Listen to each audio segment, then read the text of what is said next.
Solo después de las quejas presentadas por este programa al embajador de Estados Unidos en Irak recibo disculpas.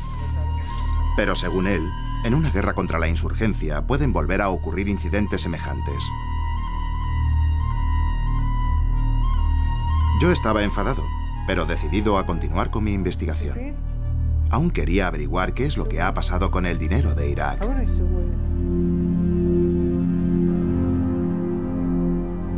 En el hospital pediátrico de Diwaniyah, los padres y las madres esperan en ansiosa vigilia al lado de sus hijos.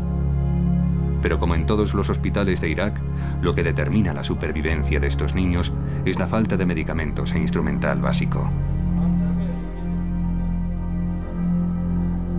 Esta niña estaba en la sala de urgencias. Su nombre es Sahara, solo tiene 2 días de vida. Padece un síndrome de insuficiencia respiratoria infantil, una enfermedad muy grave. Necesita urgentemente medicamentos como surfactantes sintéticos que ayuden a funcionar a sus pulmones y oxígeno. Pero el hospital no tiene surfactantes ni válvulas de oxígeno. En su lugar, el personal clínico ha ideado una solución, aunque poco refinada, con viejos tubos de succión. No hay manera de controlar el nivel de oxígeno que llega a cada incubadora. Sahara es gemela y sietemesina. Su familia reside en Diwaniyah, donde su madre es profesora. Su hermano gemelo, Abbas, está ingresado en otra unidad, donde su padre se encuentra en estos momentos. ¿Cómo está su hijo? No está bien, no está nada bien. Su situación es muy inestable. El médico dijo que debido a la falta de medicamentos e instrumental clínico, el 50% de los niños que están en esta situación no podrán sobrevivir. Yo necesitaba averiguar por qué en los hospitales sigue habiendo falta de medicamentos e instrumental básico. Con solo una pequeña parte de los 23.000 millones de dólares de Irak se podrían haber adquirido cosas imprescindibles. Quería formular esa pregunta a Paul Bremer, el hombre encargado del dinero, pero se negó a hablar conmigo. Pero de los misterios relacionados con la desaparición de tanto dinero iraquí, quizás el más desconcertante de todos sea el siguiente. La coalición tenía que entregar lo que quedaba del dinero iraquí al nuevo gobierno provisional. Pero en vez de intentar dejar la máxima cantidad posible, la CPA pasó las semanas previas al traspaso de poderes derrochando el dinero a manos llenas.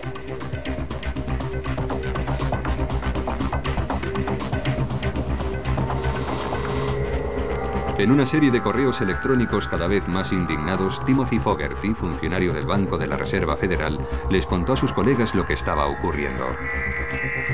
Ya creía que lo había visto todo, y la autoridad provisional de la coalición ha ordenado que el viernes 18 de junio se le hagan llegar 2.401.600.000 dólares.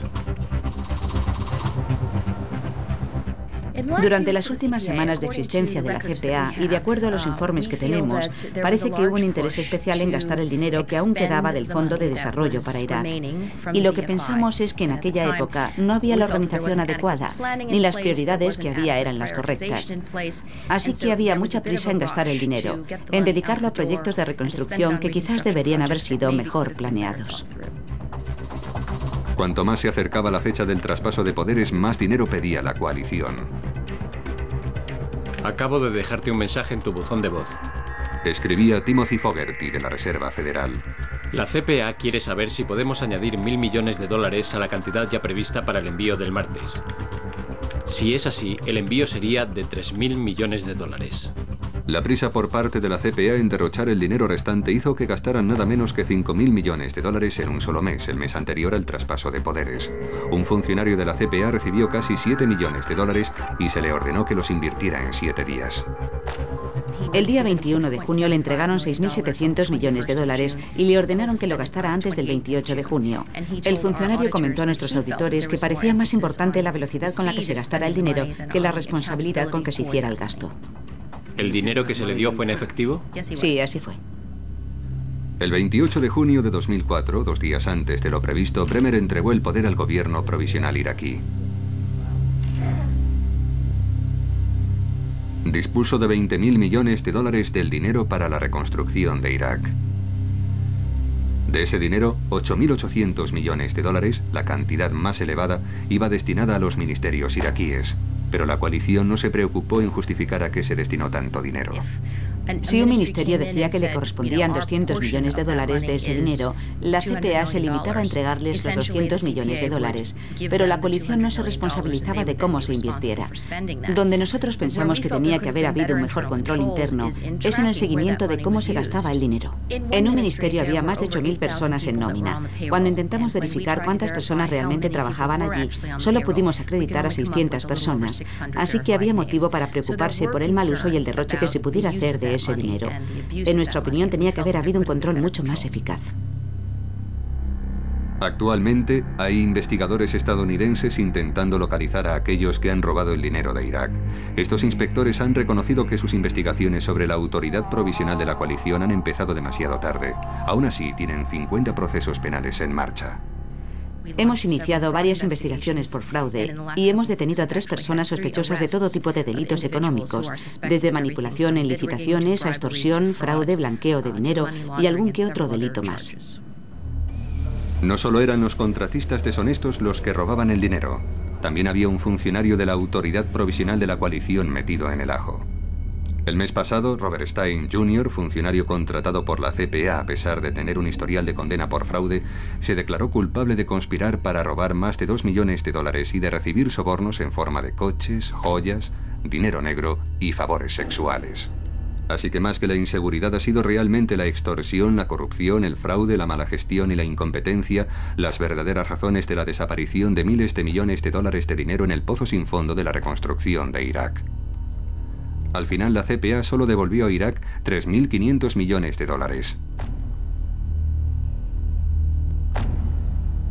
Sin embargo, el pasado mes de noviembre, el ministro de Asuntos Exteriores del Reino Unido, Jack Straw, dijo ante el Parlamento que su gobierno no estaba al tanto de que hubiera gastos sin justificar con cargo al Fondo de Desarrollo para Irak. El secretario de Defensa de Estados Unidos, Ronald Rumsfeld, se ha negado a hablar con nosotros sobre el dinero iraquí.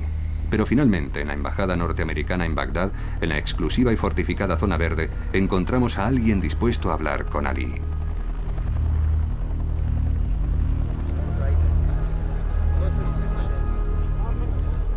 Fui al encuentro del nuevo hombre encargado de las obras de reconstrucción norteamericanas en Irak.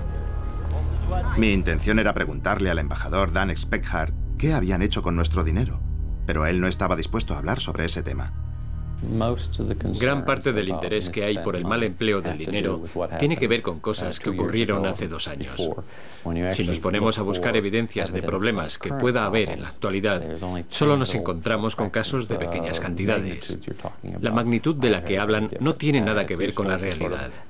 Sería conveniente evaluar todo lo ocurrido para evitar así que vuelva a ocurrir en el futuro. Pero por ahora es mejor dejarlo correr y centrarnos en lo que podemos hacer por Irak. De modo que la mayor parte de los 20.000 millones de dólares de Irak, desaparecidos, derrochados o perdidos, es oficialmente algo que hay que dejar correr. Pero algunos de los antiguos funcionarios de la coalición quieren transmitir un mensaje muy distinto al pueblo iraquí. Yo quiero decir que lamento no haberlo hecho mejor. Y lamento no haber conseguido que los recursos económicos iraquíes que nos confiaron fueran bien empleados en beneficiar a los propios iraquíes. Lamento que no se hayan llevado a cabo más pequeños proyectos, quizás menos llamativos, pero a la larga mucho más positivos. Esos sí que hubieran construido un nuevo Irak. Y ahora